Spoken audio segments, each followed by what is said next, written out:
Siapa yang merangsang kita untuk berani bahwa dalam hal ini Imam Syafi'i salah? Siapa? Imam Syafi'i sendiri. Kullu ma qultu wa sahal hadis fakhudhu bil hadis wa la tuqalliduni. Setiap yang aku katakan kok ternyata bertentangan dengan hadis sahih, ambillah hadis sahih itu, tinggalkan ucapanku. Itu kata Imam Syafi'i sendiri. Madhabku adalah hadis sahih. Maka jika ada pendapatku, madhabku bertentangan dengan hadis sahih, maka aku rujuk. Aku kembali kepada kebenaran, baik ketika aku masih hidup atau sudah mati dalam kuburku, aku rujuk. Disinilah salah satu ulama murid Imam Syafi'i dengan berani mengatakan Imam Syafi'i rujuk dari kunut subuh. Gitu. Padahal kalau diteliti di kitab beliau Ar-Risalah, dan seterusnya, nggak ada kata-kata beliau rujuk. Kok berani-beraninya ini ulama ini mengatakan Imam Syafi'i rujuk dari kunut subuh? Gitu. Setelah didesak, di mana Imam Syafi'i rujuk? Dijawab, dari dalam kuburnya. Gitu. Kok tahu? Ini kata-kata Imam Syafi'i. Jika akhirnya diketahui salah satu pendapatku diantaranya kunut subuh bertentangan dengan hadis sahih, memang tidak sahih, hadisnya dhaif kan. Tentang kedhaifan hadis kunut subuh sudah jelas, sudah terang benderang, diketahui oleh para ulama ahlul hadis, tidak ada pembahasan lagi. Ya berarti beliau rujuk. Assalamualaikum warahmatullahi wabarakatuh. Teman-teman yang saya hormati, kita bahas video tadi. Kenapa saya ingin membahas? Karena saya menilai apa yang disampaikan dalam video tersebut itu tidak benar. Jadi yang disampaikan itu adalah satu kebohongan. Berbohong atas nama Imam Asy-Syafi'i atau bahkan atas nama murid Imam Asy-Syafi'i. Kenapa saya menilai sedemikian? Setidaknya ada beberapa poin yang akan saya bahas melalui video ini untuk membuktikan bahwa yang disampaikan Ustadz tersebut itu tidak benar, teman-teman. Oke, sekarang kita masuk pada poin yang pertama. Dia mengatakan bahwa bahwa Imam Asy-Syafi'i merujuk pendapatnya tentang anjuran kunut subuh karena bertentangan dengan hadis sahih. Nah, perhatikan alasannya, karena bertentangan dengan hadis sahih. Nah, ini perlu saya luruskan, karena biasanya Salafi Wahabi itu mengatakan bertentangan dengan dalil atau menyelisihi dalil. Biasanya mengatakan begitu. Sesuatu itu bisa dikatakan bertentangan jika ada objek yang ditentang. Sesuatu itu bisa dikatakan menyelisihi jika ada objek yang diselisihi. Kalau tidak ada objek yang ditentang, maka tidak dikatakan bertentangan. Jika tidak ada objek yang diselisihi, maka tidak ada istilah menyelisihi. Itu, teman-teman ya. Maka ketika kunut subuh ini dikatakan bertentangan atau menyelisihi hadis sahih, maka pertanyaannya adalah, adakah hadis sahih yang melarang kunut subuh? Ini. Karena untuk mengatakan bertentangan dengan hadis sahih itu harus ada hadis sahih yang melarang. Contoh, ada hadis sahih melarang kunut subuh. Lalu ada pendapat Imam Syafi'i menganjurkan kunut subuh. Nah, karena ada hadis yang melarang, lalu ada pendapat Imam Syafi'i menganjurkan, maka berarti pendapat Imam Syafi'i ini bertentangan dengan hadis. Pendapat Imam Syafi'i ini menyelisihi hadis. Jadi begitu. Jadi kalau tidak ada hadis sahih yang melarang kunut subuh, maka tidak bisa dikatakan bertentangan dengan hadis sahih. Paham ya? Oke, itu yang pertama. Kemudian yang kedua, tadi beliau mengatakan hadis tentang kunut subuh itu dhaif. Bahkan menyebut para ulama mendhaifkan hadis tersebut. Oke, sekarang kita bahas. Saya membawa kitab Kifayatul Akhyar. Pada juz 1 Shahifah 114 dikatakan, Bismillahirrahmanirrahim, wa ammal kunutu, adapun kunut, fayustahabbu fi i'tidali tsaniyati fi subhi, maka dianjurkan disunnahkan dalam i'tidal rakaat kedua di dalam salat subuh. Dalilnya apa? Lima rawahu Anas radhiyallahu anhu, karena ada hadis riwayat sahabat Anas radhiyallahu an, dia berkata, mazala Rasulullah sallallahu alaihi wasallam yaqnutu fi subhi hatta faraqad dunya. Bahwa Rasulullah sallallahu alaihi wasallam selalu melakukan kunut di dalam salat subuh sampai beliau wafat. Ini adalah hadisnya. Kualitasnya bagaimana? Ini disebutkan. Hadis ini riwayat Imam Ahmad dan yang lain. Qala Ibnu Shalah, Imam Ibnu Shalah berkata, qad hakama bi sihhatihi ghairu wahidin minal hufat. Yang menghukumi atau sungguh telah menghukumi kesohihan hadis ini banyak para pakar hadis, di antaranya Al-Hakimu Imam Hakim, wal Baihaqi Imam Al-Baihaqi, wal Balkhi dan Imam Al-Balkhi. Bahkan qala Al-Baihaqi, Imam Al-Baihaqi berkata, al-amalu bimuqtadahu anil khulafa'il arba'ah. Mengamalkan kandungan hadis itu ataupun yang melakukan kunut subuh itu juga dinukil dari khulafa'il arba'ah, dari khalifah yang 4, yaitu Sayyidina Abu Bakar, Umar, Uthman, dan Sayyidina Ali. Sudah jelas teman-teman? Hadisnya sahih, bukan dhaif. Nah, kemudian saya membawa salah satu kitab, yaitu kitab Ahkamul Quran. Kitab ini karya Imam Al-Baihaqi yang sengaja dihimpun oleh Imam Al-Baihaqi memuat tafsir-tafsir Imam Asy-Syafi'i. Nah, di sini dikatakan warwina an Abi Raja al-Attaridi annahu qol. Imam Abi Raja al-Attaridi berkata, shalla bina Ibnu Abbas. Telah melakukan sholat dengan kami, yaitu sahabat Ibnu Abbas, sholat subhi, melakukan sholat subuh. Wa huwa amirun alal Basrah, sahabat Ibnu Abbas itu adalah gubernur di kota Basrah. Fakonata, lalu sahabat Ibnu Abbas melakukan kunut. Wa rafa'a yadayhi, dan mengangkat kedua tangannya. Hatta law anna rajulan baina yadayhi la ra'a bayadha ibtayhi. Falamma qada sholata, ketika sahabat Ibnu Abbas selesai melakukan sholat, dia atau beliau menghadap kepada jamaahnya. Faqala, lalu berkata sahabat Ibnu Abbas, hadhihi shalah allati dzakarahallahu azza wa jalla fi kitabih, hafidu ala sholawati was sholatil wusta wa qumu lillahi qanitin.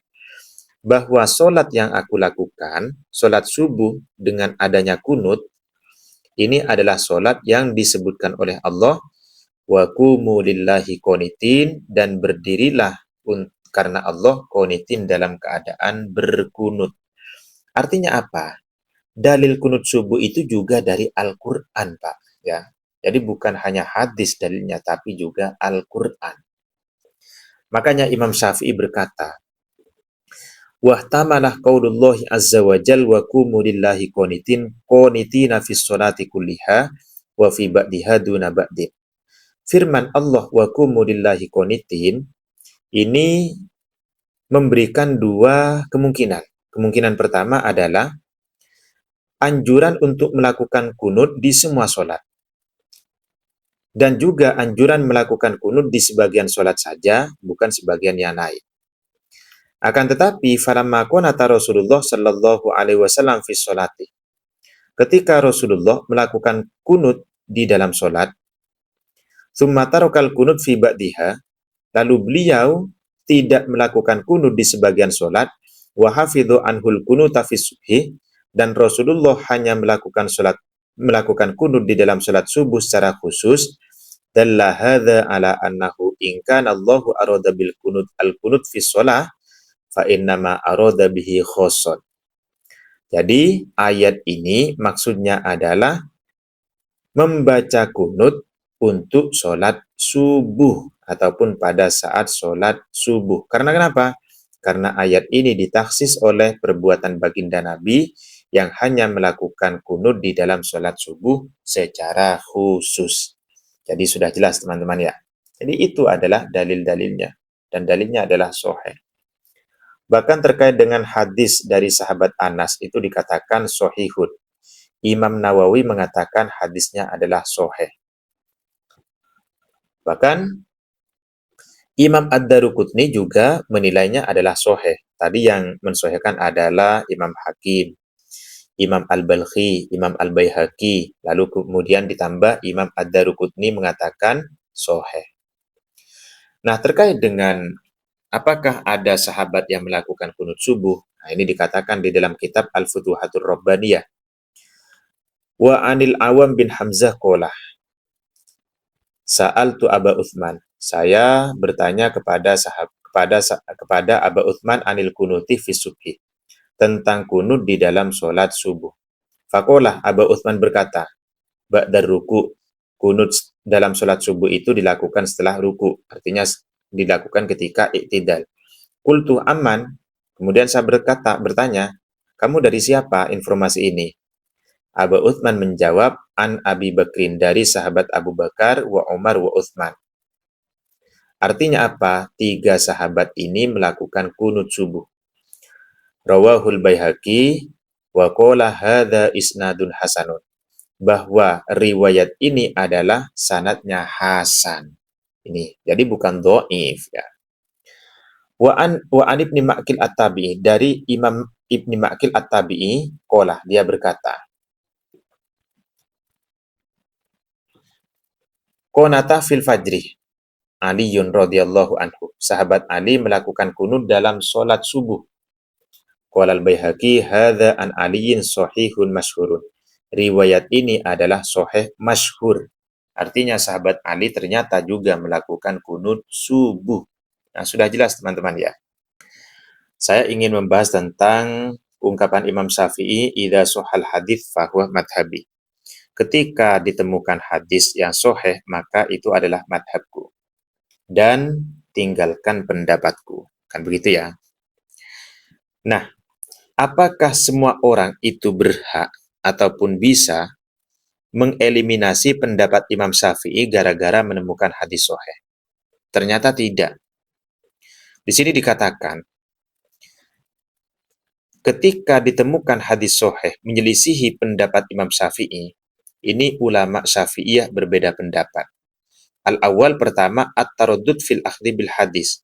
Mereka itu ragu untuk mengamalkan hadis dan mengeliminasi pendapat Imam Syafi'i. Itu ragu. Alasannya apa? Li'annahu rubbama yakunu mansukhan fi nadharihi. Bisa jadi hadis itu sudah diketahui oleh Imam Asy-Syafi'i, akan tetapi statusnya dinasah ataupun statusnya ditakwil. Itu. Ini pendapat yang pertama. Pendapat yang kedua, yaitu pendapat mayoritas, bahwa ketika ada hadis sahih menyelisihi, ingat menyelisihi. Artinya hadis itu berbunyi A, tapi Imam Syafi'i berbunyi bukan A. Ya, itu namanya menyelisihi. Jadi ketika ada pendapat Imam Syafi'i menyelisihi hadis sahih, maka annal akhdha bil hadits wajibun. Wajib mengamalkan hadis tersebut, dan hadis itu dihitung sebagai madhab Syafi'i. Alasannya apa? Li'annahu atharu anhu qawlahu idza sahal hadits fahuwa madhabi. Ini teman-teman ya. Akan tetapi, untuk mengamalkan hadis sahih dan mengeliminasi pendapat Imam Syafi'i, ini ada 2 syarat. Syarat yang pertama, ayyakuna alladhi ya'khudhu bil hadits wa yatruku qawla Syafi'i min ahli ijtihad. Orang yang mengamalkan hadis tersebut dan mengeliminasi pendapat Imam Syafi'i, dia harus ahli ijtihad. Bukan sembarang orang. Bukan saya. Bukan Ustadz tadi. Apalagi orang-orang yang tidak belajar. Orang yang belajarnya kurang. Jadi harus min ahlil ijtihad. Tsanihima, yang kedua, ayyagliba ala dhannihi anna Syafi'i lam ya'lam bihadzal hadits. Harus ada dugaan bahwa Imam Syafi'i itu belum mengetahui hadis tersebut. Kenapa harus ada syarat demikian? Nah, ini semakin dipertegas oleh Imam An-Nawawi. Imam Nawawi mengatakan, ketika ada hadis sahih menyelisihi pendapat Imam Syafi'i, maka hadis itu wajib diamalkan, dan pendapat Imam Syafi'i harus dieliminasi. Ini hanya berlaku bagi para mujtahid yang berhak menilai tersebut. Dan syaratnya mujtahid itu harus menelusuri semua kitab-kitab Imam Asy-Syafi'i dan juga semua kitab-kitab murid daripada Imam Asy-Syafi'i. Dan mujtahid itu harus punya dugaan Imam Syafi'i itu belum mengetahui adanya hadis tersebut atau Imam Syafi'i tidak mengetahui akan keabsahan hadis tersebut. Kenapa demikian? Karena kadang-kadang Imam Syafi'i itu tidak mengamalkan satu hadis karena Imam Syafi'i meyakini hadis itu statusnya cacat, atau hadis itu sudah dinasah, atau hadis itu sudah ditaksis, atau ditakwil, dan seterusnya. Jadi itu teman-teman. Jadi bukan sembarang orang mengatakan kunut subuh itu dirujuk oleh Imam Syafi'i. Kapan Imam Syafi'i merujuk? Dari dalam kuburnya. Nah itu salah perkataan itu. Jadi sekali lagi, apa yang disampaikan oleh Ustadz dalam video tersebut adalah salah, tidak benar sama sekali. Itu saja. Assalamualaikum warahmatullahi wabarakatuh.